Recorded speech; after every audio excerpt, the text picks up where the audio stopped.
Hello. और Vygotsky की topic के बाद में अब हम वाइगोत्स्की के कुछ क्वेश्चंस देखते हैं, उनके थ्रू हम फिर से वाइगोत्स्की को समझने की कोशिश करेंगे। और वाइगोत्स्की को जब हमने पढ़ा था, वहाँ जब हमने इसके एक्सपेक्ट पढ़े थे, उनमें से जो उन्होंने जो महत्वपूर्ण माना था, उन्होंने कहा था कि बच्चे के विकास के लिए सामाजिक अंतक्रिया, लैंग्वेज, उन्होंने इन दो चीज़ों को जरूरी माना था। उन्होंने कहा था कि जब तक बच्चा खुद की भाषा का प्रयोग समाज के सामने नहीं करेगा, तब तक बच्चे का सामाजिकरण नहीं हो पाएगा। इसलिए उन्होंने कल्चर को, सामाजिक अंतःक्रिया को और भाषा को अपने महत्वपूर्ण टूल माने थे। अगर शास्त्रीय तौर पे देखें तो उन्होंने भाषा 3 प्रकार की बताई थी, जिसमें से बच्चा कहते हैं कि खुद को निर्देशित करने के लिए काम में ली जाने वाली जो भाषा थी, उसको निज वाक बोला था।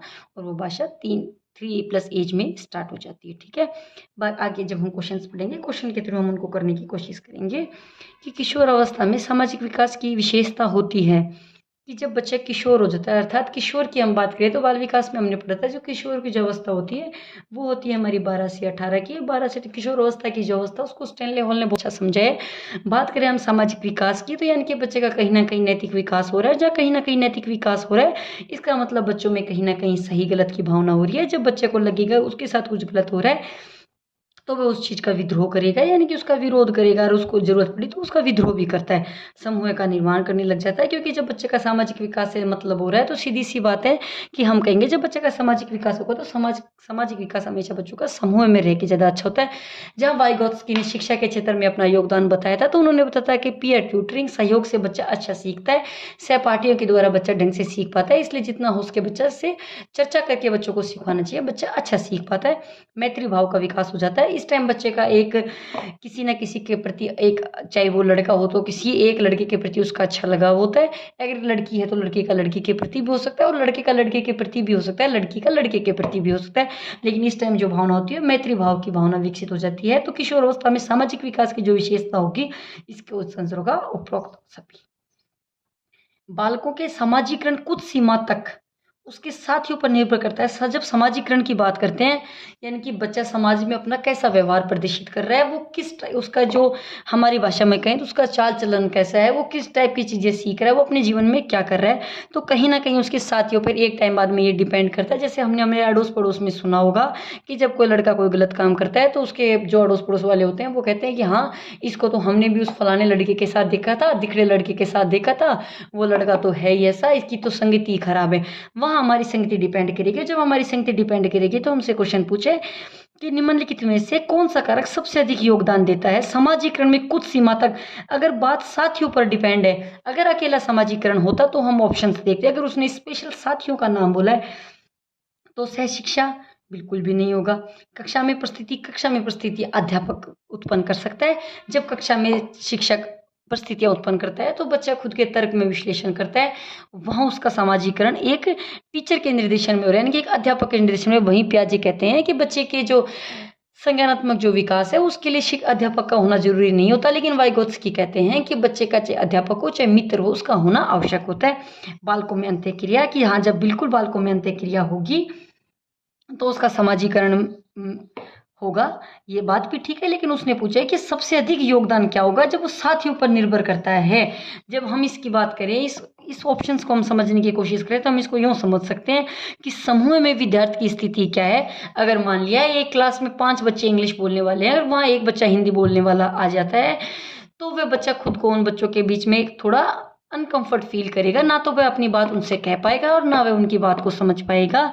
लेकिन उस स्थिति में अगर कोई टीचर होता है, वह उनका सहयोग करता है, या फिर जिस भी बच्चे से जो हेल्प हो पाती है वो उसकी करते हैं, तो अगर वो बच्चा अपनी स्थिति को उस बच्चों में समझ लेता है, यानी कि वो उनकी परिस्थितियों को समझ जाता है, उनके कल्चर को समझ जाता है, तो बच्चे में कहीं ना कहीं साथियों पर सामाजिकरण का सबसे अधिक योगदान होगा। तो समूह में विद्यार्थी की स्थिति, कि अगर सभी बच्चे हिंदी वाले हैं तो एक हिंदी का बच्चा आता है, तो वह बच्चा उन बच्चों के बीच में अच्छा विकास कर पाएगा, वो ढंग से चीज़ों को सीख पाएगा। लेकिन अगर एक दूसरी भाषा का बच्चा होता है और उसी दौरान अलग भाषा के बच्चे आ जाएंगे, तो वो बच्चा आपस में इंटरेक्ट नहीं कर पाएंगे, वो एक दूसरे के जो भाषाई ज्ञान है उसको नहीं समझ पाएंगे, उनके कल्चर को नहीं समझ पाएंगे। तो जब बच्चे के सामाजिकरण की जो स्थिति है वो उस पर डिपेंड करती है कि विद्यार्थी की स्थिति कैसी है, उस बच्चे का कल्चर क्या है, उसकी लैंग्वेज क्या है, क्या उसकी लैंग्वेज वही है जो उस ग्रुप में जो 5 बच्चे बैठे हैं, क्या उनसे उनकी लैंग्वेज तालमेल खा रही है या नहीं खा रही है। ये सारी चीज़ें इस पर डिपेंड करेगी। तो हम इसका आंख बंद करके आंसर लगाएंगे ऑप्शन नंबर बी। भावात्मक विकास का हिस्सा है। अगर हम हमारी पेडागोजी में भी पढ़ेंगे तो ज्ञानात्मक, भावात्मक, क्रियात्मक हमारे 3 प्रकार के जो पहलू होते हैं, उसमें जब अगर ज्ञानात्मक की बात करते हैं तो ज्ञान, अवबोध, अनुप्रयोग, विश्लेषण, संश्लेषण और मूल्यांकन। अगर हम ज्ञान की बात करें तो बस जब बच्चा किसी चीज़ को सीखकर जो प्राप्त कर रहा है वो उसको ज्ञान कहते हैं। लेकिन अवबोध जब बच्चा उसमें अंतर करना प्रारंभ कर देता है तो उसको अवबोध कहेंगे।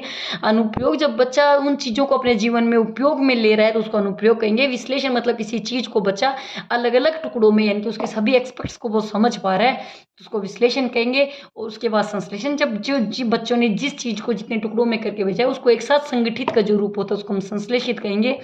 उसके बाद में बच्चा उसका मूल्यांकन करता है। मूल्यांकन को हम अलग से भी बहुत ढंग से पढ़ेंगे, क्योंकि चाहे हमारी पेडागोजी हो चाहे हमारी साइकोलॉजी हो, उसमें सीसी यानी कि जो हमारा सतत जो व्यापक मूल्यांकन है उससे हर बार क्वेश्चंस आते हैं। क्वेश्चंस को इतना हार्ड भी नहीं आता है, अगर उसके हम प्रीवियस ईयर के क्वेश्चंस भी निकाल लेते हैं तो भी हम उसको आराम से कर पाएंगे। तो अगर हम यहाँ हम बात करेंगे तो हम बात करेंगे भावात्मक विकास का हिस्सा है। भावात्मक की बात की है, ज्ञान मैंने आपको बता दिया। क्रियात्मक में बच्चा क्रिया करके सीखता है, और जब भाव की बात होती है तो कहीं ना कहीं इंटरनली बच्चा भाव मतलब फीलिंग्स से हम इनको जोड़ सकते हैं, तो वो हमारा डिपेंड करेगा सामाजिक विकास पर। संज्ञानात्मक विकास की बात करें तो अपन ने बात की थी भौतिक विकास से, ऐसा प्याजे कहते हैं। और प्याजे के सिद्धांत को हम भौतिक विकास का सिद्धांत भी कह सकते हैं। समाजीकरण को सफल बनाने के लिए बात फिर समाजीकरण की आ रही है। सफल बनाने के लिए माता पिता के लिए यह आवश्यक है कि वे शिशु के जीवन में डैश को जल्द से जल्द स्थापित करें। ठीक है, अब हम बात करते हैं एक एक ऑप्शन की। पहला ऑप्शन से नियम। देखिए, किसी भी चीज़ का जो नियम होता है ना वो कभी भी सकारात्मक नहीं होता, जरूरी नहीं होता। अगर हम नैतिक विकास के कोहलबर्ग ने जो को नैतिक विकास दिया था, अगर हम उसके आधार पे पढ़ते हैं तो बच्चे की जब एक एज होती है तो बच्चे को लगता है कि अगर हाँ सही और गलत के लिए अगर मुझे नियमों को तोड़ना पड़ता है तो बच्चा नियमों को तोड़ लेता है। इसलिए नियम स्थापित नहीं कर सकते हम। फ्लेक्सिबिलिटी होनी चाहिए, लचीलापन होना चाहिए हमारे विचारों के अंदर, तालमेल, दिनचर्या और प्रतिबंध। बच्चों पे प्रतिबंध, छोटा सा जब शिशु हो गया तो क्या उसके जीवन में प्रतिबंध लगा सकते हैं? उसको किसी चीज़ की समझ ही नहीं है, सही गलत को वो नहीं समझ पा रहा है। जब सही गलत को समझ नहीं पा रहा है तो उस टाइम हम उसके प्रतिबंध नहीं लगा सकते हैं। हाँ, हम अगर नैतिक विकास के सिद्धांत की बात करें तो हम उसके अनुसार उसको दंड देकर उसको हम काम करवा सकते हैं। इतना इसका इस ऑप्शन होगा दिनचर्या। बच्चे की दिनचर्या जितनी अच्छी होगी उसका जीवन उतना ही सफल होगा, क्योंकि वह चीज़ों को समझने लग जाएगा और वह खुद से उन चीज़ों के लिए तर्क करना प्रारंभ कर देगा। सामाजिक रचनावाद के रूप में निम्नलिखित में से किसे जाना जाता है? बात रचनावाद, यहाँ प्याजे को भी रचनावाद बोला गया, एनसीएफ में भी रचनावाद को उपयोग में लिया गया है। लेकिन यह सामाजिक रचनावाद की बात आ रही है, यहाँ सामाजिक रचनावाद की बात आ रही है जहाँ वहाँ हमारे वाइगोत्स्की होंगे, क्योंकि हमारे वाइगोत्स्की कहते हैं कि बच्चे का जो विकास है वो सोशल इंटरेक्शन यानी कि संक्रिया से होता है, कल्चर से होता है और भाषा से होता है। हमने इन तीनों को महत्वपूर्ण माना अपने सिद्धांत में, इसलिए हम कहेंगे वाइगोत्स्की। ब्रूनर ने आपको बताया, ब्रूनर ने जो सिद्धांत दिया था इनएक्टिव आइकॉनिक को महत्वपूर्ण दिया था।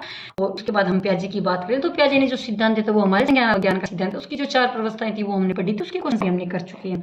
उसके बाद है संभावित विकास क्षेत्र, जोन ऑफ प्रॉक्सिमल डेवलपमेंट्स या जेपीडी किस के भाषा विकास के सिद्धांत में केंद्रीय अवधारणा है, यानी कि सेंट्रीय बात है, यानी कि किसने उसको प्रमुख माना है। तो जब हम वाइगोत्स्की की बात करेंगे तो वाइगोत्स्की में मैंने 3 चीज बताई थी। जो सबसे पहला होता है कि बच्चा सोचता है कि मैं इतना कर सकता हूँ, मेरा जो संभावित क्षेत्र है मैं इतना कर सकता हूँ। ठीक है, यानी कि बच्चा उसको जितना आ रहा है वो उसका एक संभावित क्षेत्र है। लेकिन जब बच्चे को उससे ज्यादा सीखना होता है तो वो स्कैफोल्डिंग यानी कि किसी से कोई हिंट लेने की कोशिश करता है। और वो हिंट जो उस इंसान को, जब उस बच्चे को जो हिंट जहाँ से मिलेगी वह कोई भी हो सकता है, उसका कोई मित्र हो सकता है, परिवार का सदस्य हो सकता है, उसका कोई अध्यापक भी हो सकता है। लेकिन शर्त है कि जब भी वो किसी से उस चीज़ में जो हिंट ले रहा हो उस व्यक्ति को उस बच्चे से ज़्यादा ज्ञान होना चाहिए उस चीज़ में। MKO, JPD, स्कैफोल्डिंग, ये जो 3 जो एक्सेप्ट्स हैं जिन्होंने वाइगोत्स्की ने अपने सिद्धांत में इनको उपयोग में लिया है। और वो कहते हैं कि जैसे मैंने माना कि मेरी क्षमता इतनी है कि मैं 2 किलोमीटर दौड़ सकता हूँ, लेकिन उसके आगे ये रास्ता बहुत कठिन है, यहाँ मुझे किसी की हेल्प की ज़रूरत होगी, तो मैं मेरे वहाँ आसपास जो मेरे मित्र हैं जो वहाँ के एरिया को ढंग से जानते हैं मैं उनको बुलाता हूँ और मैं कहती हूँ अच्छा तुम मुझे ऐसे बताओ कि मुझे इसके आगे का जो रास्ता है, मुझे आज में वहाँ पहुँचना है, मैं वो रास्ता कैसे पार कर सकता हूँ। उस टाइम मुझे मेरे दोस्त जो हिंट देते हैं, अगर मैं कहती हूँ कि मेरी CTET में 30 में से 15 नंबर मैं ईजिली ला सकती हूँ, यानी कि वहाँ तक मुझे याद है, वहाँ तक की चीज़ें मेरे माइंड में एकदम है कि मैं 15 नंबर आराम से ला सकती हूँ, लेकिन मुझे पता है 15 नंबर से मेरी पार नहीं पड़ने वाली, मुझे उससे ज़्यादा नंबर चाहिए। जब मुझे उससे ज़्यादा नंबर चाहिए उस टाइम मुझे किसी की हेल्प चाहिए कि मैंने फटाफट यूट्यूब खोला, यूट्यूब में कि मैंने किसी अच्छे टीचर को देखा, फिर मुझे वहाँ से जो टीचर मुझे पढ़ा रहा होगा उसको शायद मुझसे ज़्यादा आता होगा, उस टाइम जो टीचर वो होगा वो मोर नॉलेजेबल यानी कि MKO का कार्य कर रहा होगा, जो मुझे जो हिंट मिलेगी वो होगी स्कैफोल्डिंग यानी कि एक ढांचे के रूप में। तो ऐसा किसने कहा था? जॉन प्रॉक्सिमल डेवलपमेंट का सिद्धांत भी बोलते हैं वाइगोत्स्की के सिद्धांत को, सामाजिक संस्कृति का सिद्धांत भी बोलते हैं वाइगोत्स्की के सिद्धांत को। वाइगोत्स्की के सिद्धांत में अपने 3 एक्सपर्ट्स को जो माना था वो मैंने आपको बता दिया, जबकि पियाजे हमारे मानते हैं कि आनुवांशिक एवं परिपक्वता को महत्वपूर्ण माना था। उन्होंने कहा था कि जब बच्चा आनुवांशिकता से परिपक्व होता है तो वो अपने अनुभवों को इकट्ठा करता है, अनुभव से जब वो समाजीकरण की ओर जाता है उस टाइम वो अपने अनुभवों से जो अपने दिमाग में उद्दीपकों के प्रति जो संतुलन बनाता है उसी से उसका विकास होता है। वहीं हमारे वाइगोत्स्की कहते हैं कि विकास एक, जबकि उन्होंने बताया विकास एक ऐसा सतत प्रक्रिया है, जबकि वाइगोत्स्की कहते हैं विकास एक सतत प्रक्रिया है, जरूरी नहीं होती है कि उम्र में ही सीखी जाए। और विकास बच्चा जो जो समाज के प्रवेश में आता है बच्चा चीज़ों को सीखने लग जाता है। भाषा को टूल उन्होंने महत्वपूर्ण माना, लेकिन वहीं हमारे पियाजे ने उसको महत्वपूर्ण नहीं माना। ठीक है, उसके बाद हमारा नेक्स्ट क्वेश्चन है,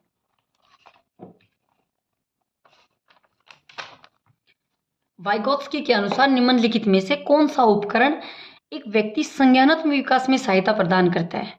ठीक है, जब हमने वाइगोत्स्की के सिद्धांत की बात की थी तो मैंने बताया था कि वाइगोत्स्की का जो सिद्धांत है वो सोशल कल्चर थ्योरी यानी कि सामाजिक संस्कृति का सिद्धांत है। वो कहता है कि बच्चा समाज के लोगों से अंत्यक्रिया से सीख सकता है, जबकि बच्चा एक कल्चर से दूसरे कल्चर के लोगों से सीख सकता है, कल्चर की चीज़ों को जान के समझ के सीख सकता है, लेकिन संज्ञानात्मक विकास में उसकी सहायता करें समाज और सांस्कृतिक उपकरण, सामयिक उपकरण, व्यक्तिगत उपकरण और भौतिक उपकरण। ऐसा नहीं होता। बच्चे के जो वाइगोत्स्की की हम बात करें तो वाइगोत्स्की ने हमें समाज और संस्कृति के बारे में बताया, तो हम इसका आंख बंद करके ऑप्शन नंबर 1 लगाएंगे। ठीक है, उसके बाद आते हैं हम क्वेश्चन नंबर 8 पर।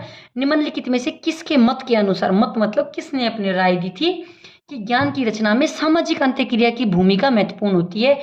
जब सामाजिक अंत्यक्रिया की भूमिका महत्वपूर्ण होती है वहाँ हमारे वाइगोत्स्की होंगे, वहीं हमारे वाइगोत्स्की होंगे, क्योंकि फिर कहते हैं उन्होंने शिक्षा के क्षेत्र में भी खुद का योगदान दिया था और उन्होंने अधिगम को ढंग से अच्छा समझा है और उन्होंने यही बोला है कि जब बच्चा पीयर ट्यूटरिंग के अनुसार बच्चा दूसरों के सहयोग से अच्छा सीख पाता है। उसके बाद हम बात करें किसी भी विद्यार्थी को अधिगम और समस्या समाधान हेतु दी जाने वाली सहायता क्या कहलाती है? अधिगम यानी कि विभिन्न परिस्थितियों में जब हम किसी चीज को हमारे अनुभवों से स्थायी ज्ञान प्राप्त कर लेते हैं और स्थायी ज्ञान का प्रयोग कहीं ना कहीं हम हमारे जीवन में कर रहे हैं तो हम उसको कहेंगे कि हमने उसका अधिगम कर लिया। टेम्परेरी जो ज्ञान होता है, अस्थायी जो ज्ञान होता है उसको हम अधिगम नहीं कह पाएंगे। स्थायी ज्ञान जिसका हम हमारे जीवन में प्रयोग कर रहे हैं या समस्या समाधान हेतु दी जाने वाली सहायता, क्या उसको हम आंतरिकरण करेंगे? नहीं, आंतरिकरण नहीं होता। आंतरिकरण का मतलब होता है कि जो चीजें हमने पहले सीखी